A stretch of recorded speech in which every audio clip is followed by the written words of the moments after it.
कई साल पहले का जिक्र है। किसी मुल्क के एक शहर में एक मामूली सा दुकानदार मेहनत मजदूरी से अपनी रोजी कमाता था। उसने कई साल जान फशानी से मेहनत की और माथे का पसीना बहाया, लेकिन सिवाय एक छोटी सी दुकान के उसके पास कोई दौलत जमा ना हुई। लेकिन फिर भी अल्लाह का शुक्र अदा करता कि मैं ऐसे लोगों से बेहतर हूं जो हुआ के झोंके की तरह हराम की कमाई से माल व असबाब के मालिक बन जाते हैं। एक दिन सुबह के वक्त जब वो अपनी दुकान का दरवाजा खोल रहा था तो उसे अपना पुराना दोस्त दिखाई दिया जो उसकी दुकान की तरफ चला आ रहा था।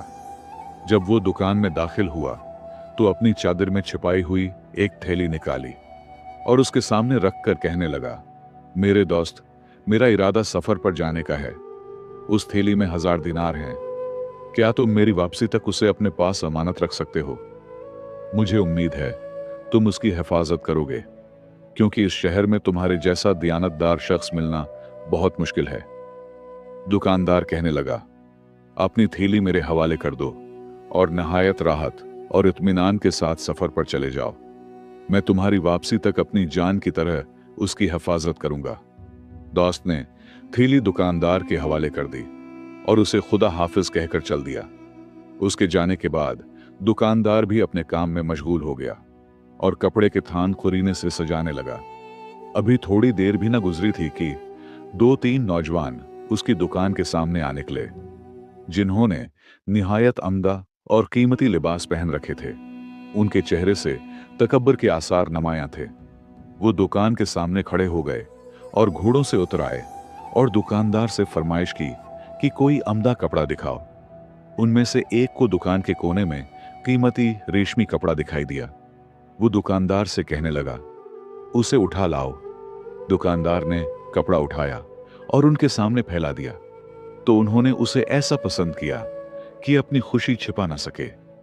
इनमें से एक कहने लगा, शायद तुम्हें मालूम नहीं ये कपड़ा बहुत कीमती है। हम सुबह से इस शहर और बाजार में फिर रहे हैं, लेकिन हमें ऐसा कपड़ा कहीं नजर नहीं आया। तुम ये कपड़ा कहां से लाए हो? दुकानदार कहने लगा, ये कपड़ा पुराने जखीरे से बचा हुआ है। मेरे गाहक इसकी खरीद की ताकत नहीं रखते, इसलिए ये कपड़ा बच गया है और किसी ने उसे नहीं खरीदा। ये सुनने के बाद इन तीनों ने कपड़ा उठाया और बगैर कुछ कहे सुने चल पड़े। तो दुकानदार उनके पीछे दौड़ा और कहने लगा, उस कपड़े की कीमत तो देते जाओ। इनमें से एक जवान जो अपने साथियों से कदावर था कहने लगा, कल शाही महल में आ जाना। हम बादशाह के मुसाहिब हैं, वहां आकर हमारा पता मालूम कर लेना और कपड़े की कीमत ले लेना। दुकानदार ये बातें सुनकर हैरान और परेशान हो गया, लेकिन वो जानता था कि जोर जबरदस्ती इन लोगों से कपड़े की कीमत वसूल करना मुमकिन नहीं। खुदा खुदा करके दिन गुजरा और दुकानदार अपने दोस्त की इमानत वाली थैली लेकर घर चला गया और उसे एक कोने में छिपा दिया। अगले दिन वो गुधे पर सवार होकर बादशाह के महल की तरफ चल पड़ा ताकि कपड़े की कीमत वसूल करे। लेकिन यह सादा लौह दुकानदार असल मामले से बेखबर था और खुश था कि अभी थोड़ी देर में कपड़े की कीमत वसूल कर लेगा। कुछ देर के बाद जब वो महल के पास पहुंचा तो देखा कि चारों तरफ चौबदार खड़े हैं। उसने उन्हें इन जवानों की निशानी बताई जो कपड़ा खरीद कर ले गए थे। चौकीदार ने जब दुकानदार की बातें सुने तो कहने लगे कि तुम कल आना, कल तुम्हें तुम्हारी रकम मिल जाएगी।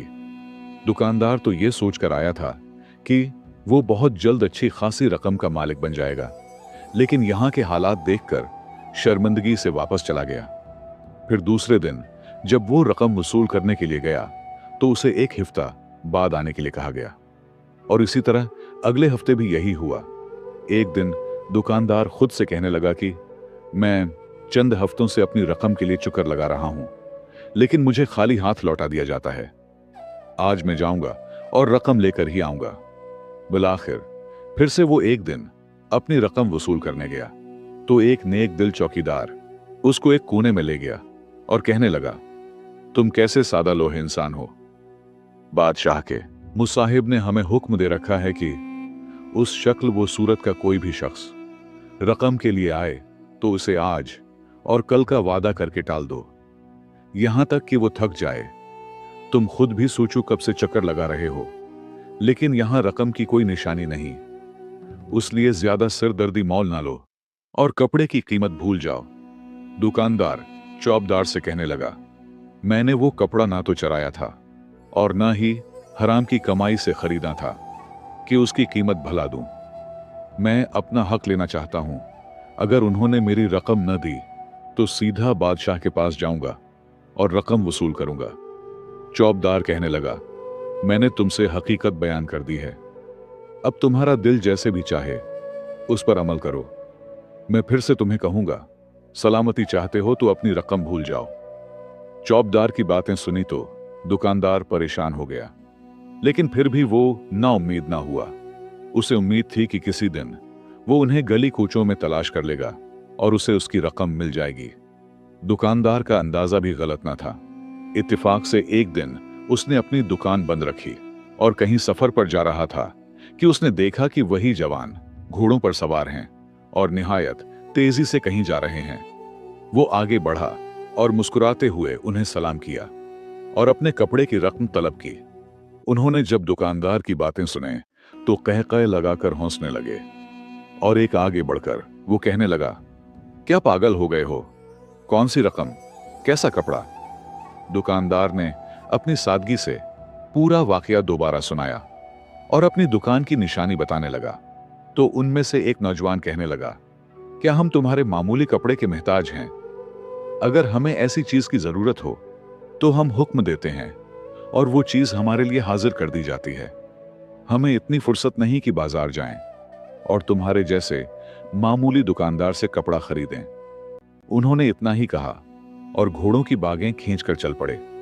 दुकानदार ने जब देखा कि उसकी रकम डूब रही है तो वो आगे बढ़ा और एक नौजवान के घोड़े की लगाम पकड़ ली और उसे जमीन पर खींच लिया। जल्द ही उन दोनों में हाथापाई शुरू हो गई।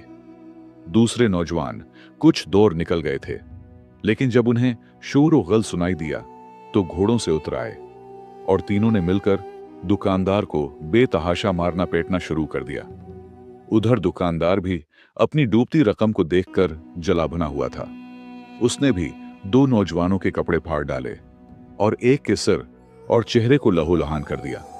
इस झगड़े के बाद वो तीनों घोड़ों पर सवार हुए और जल्दी से वहां से भाग गए, लेकिन दुकानदार को जख्मी हालत में छोड़ गए। इस गरीब का चेहरा, सिर और बदन खून आलूद थे और वो इसी हालत में घर पहुंच गया।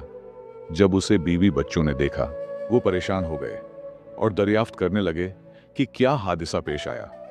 दुकानदार ने पूरा वाकया बयान किया और कहने लगा, अगरचा मैं जख्मी हूं, लेकिन मैं खुश भी हूं कि मैं अपने हक के लिए लड़ा और बादशाह के मुसाहिब का मुकाबला किया। वो चंद दिन अपने घर पर ही रहा और अपने जख्मों की मरहम पट्टी कराता रहा, लेकिन एक दिन उसने हिम्मत से काम लिया और दुकान पर चला गया। जब वो दुकान का दरवाजा खोल रहा था तो उसने देखा कि दारोगा शहर के दो सिपाही उसके सामने खड़े हैं। दुकानदार इनसे पूछने लगा, किस लिए आए हो? वो सिपाही कहने लगे, जरा हमारे साथ आओ, फिर सब बातें मालूम हो जाएंगी। अभी तक उस गरीब के जख्म भी न भरे थे कि वो दारोगा खाना यानी थाने पहुंच गया। उसने देखा कि दारोगा और सिपाही उसे घूर रहे हैं। वो पूछने लगा, जनाब दारोगा, मुझे क्यों लाए हैं? उसके सवाल पूछने पर दारोगा गुस्से से कहने लगा, ये कैसी जरात है? चंद दिन पहले तुम बादशाह के मुसाहिब से उलझे और इन्हें कत्ल करना चाहा। तुमने ऐसे बाइज्जत लोगों से दस्त अंदाजी की जर्रात कैसे की? दुकानदार कहने लगा, मैंने कपड़े की कीमत तलब की थी, लेकिन उन्होंने इनकार किया। वो तीन थे और मैं अकेला। उन्होंने मुझे मारा पीटा है, न कि मैंने उनको। दारोगा कहने लगा, क्या तुम एक मामूली सा कपड़ा उन्हें हदिया न कर सके? क्या बादशाह अपनी हिफाजत की खातिर इतना हक भी नहीं रखते कि उसके मुसाहिब तुमसे एक मामूली सा कपड़ा ले सकें? जब दुकानदार ने देखा कि अब मुझे ही मुल्जिम ठहराया जा रहा है तो कहने लगा, जनाब दारोगा, वो लोग कपड़ा खरीदने के इरादे से मेरी दुकान पर आए थे, ना कि बादशाह या अपने लिए तहफा लेने के लिए। मैं कई दिनों से महल का चक्कर लगा रहा था, लेकिन मुझे कोई जवाब न मिला। और जब कई दिनों के बाद मैंने उन्हें देखा तो वो मुझसे कहने लगे कि तुम पागल हो, हमने तुमसे कोई कपड़ा नहीं लिया। जनाब दारोगा, क्या हदिया देना और लेना ऐसे होता है? दारोगा कहने लगा, मैं नहीं जानता कि तुमने क्या क्या और क्या नहीं। मुझे बादशाह का हुक्म है कि तुम्हें कैद खाने डाला जाए और तुम्हारे माल वो असबाब को भी मुल्क के खजाने में जमा किया जाएगा, ताकि किसी दूसरे शख्स को कभी ऐसी जरात ना हो। दारोगा की ये बातें सुनकर दुकानदार की आंखों से आंसू जारी हो गए। जब दारोगा ने इसकी आंखों में आंसू देखे तो कहने लगा, क्योंकि तुम मुस्कीन और सादा दिल इंसान लगते हो, उसलिए मैं तुम्हें कैद खाने नहीं भेजता और बादशाह से उसकी जवाबदही मैं खुद कर लूंगा। लेकिन तुम्हारा माल व असबाब हर हालत में जब्त होगा। तुम्हारी दुकान में जितना माल है अब उससे तुम्हारा कोई वास्ता नहीं, उसलिए अब जाओ और अपने बाल बच्चों की फिक्र करो। दूसरे दिन सुबह बादशाह के कारण दे आए और दुकानदार की नजरों के सामने दुकान में जितना माल व असबाब था उठा कर ले गए और उससे तन्हा छोड़ गए। दुकानदार की दुनिया अजड़ चुकी थी और वो खाली हाथ रह गया था। वो कुछ देर अपनी दुकान के सामने बैठा रहा और सोचता रहा कि जिस तरह भी हो उसे कोई काम तो करना ही है, ताकि उसकी बीवी बच्चे भूखे न रहें।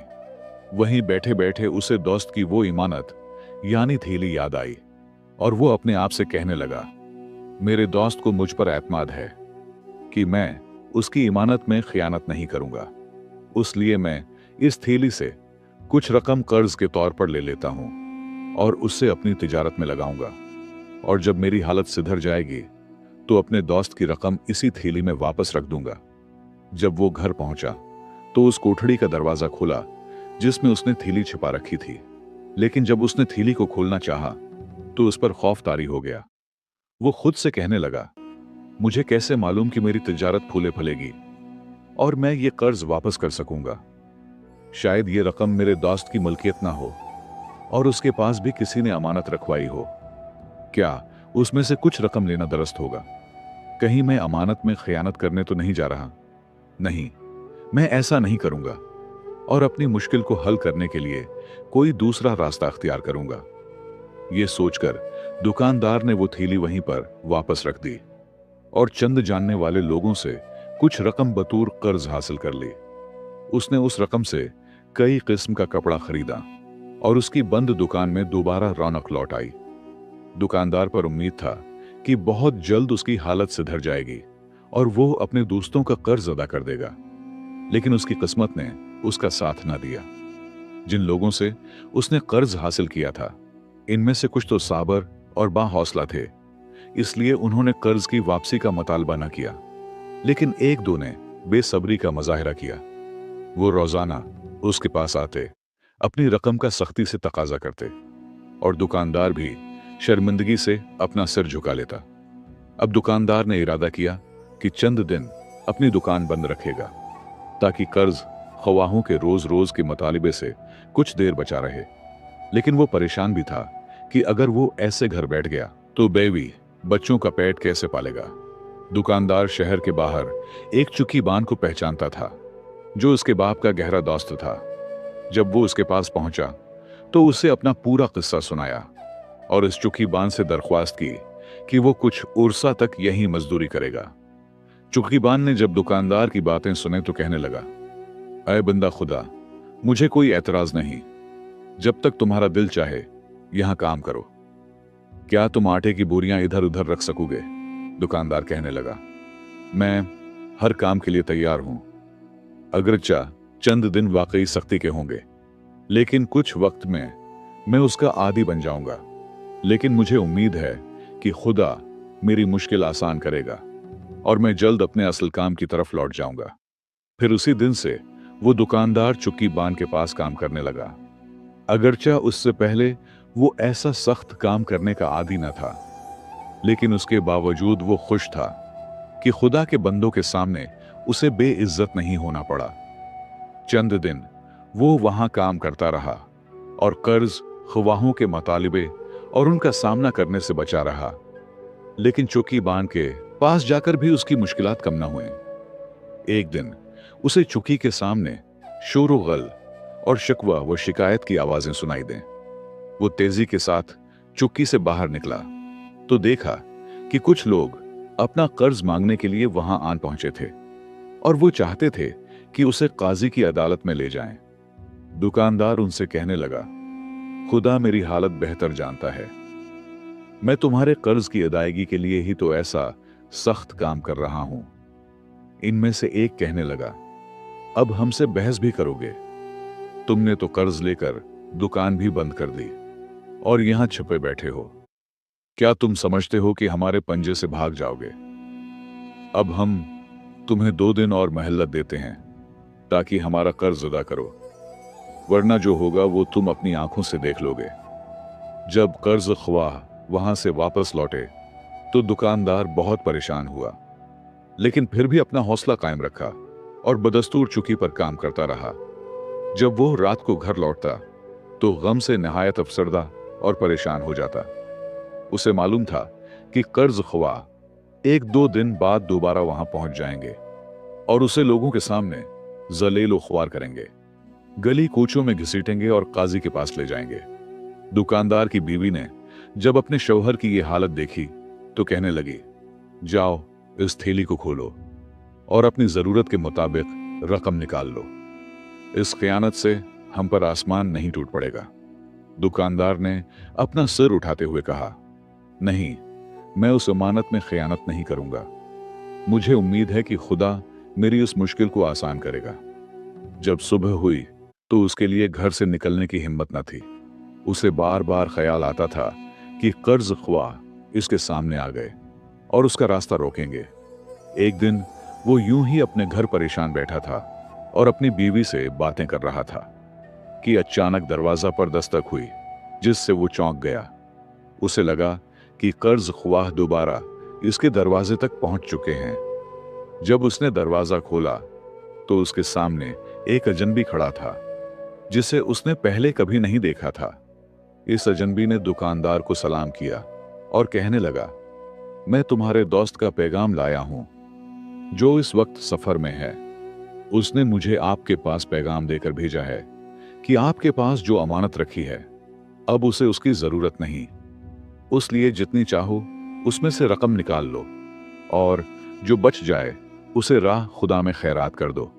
उसकी बातें सुनकर दुकानदार सोचने लगा कि वो कोई ख्वाब देख रहा है, इसलिए कहने लगा, मैं तुम्हारी बातों का किस तरह यकीन करूं? मुझे कैसे मालूम होगा कि तुम मेरे दोस्त का ही पैगाम लाए हो? अजनबी ने उसे एक खत दिया और कहने लगा, उसे पढ़ लो। ये तुम्हारे दोस्त ने लिखा है और उसमें इस थैली की निशानी भी दर्ज है। दुकानदार ने जो ही थैली की निशानी और खत देखा तो खुशी से रोने लगा और अल्लाह ताला का शुक्र अदा करके कहने लगा, ए अल्लाह, मैंने मुश्किल के बावजूद सब्र किया और ईमानत में खयानत नहीं की और तूने मेरी मुश्किल आसान कर दी।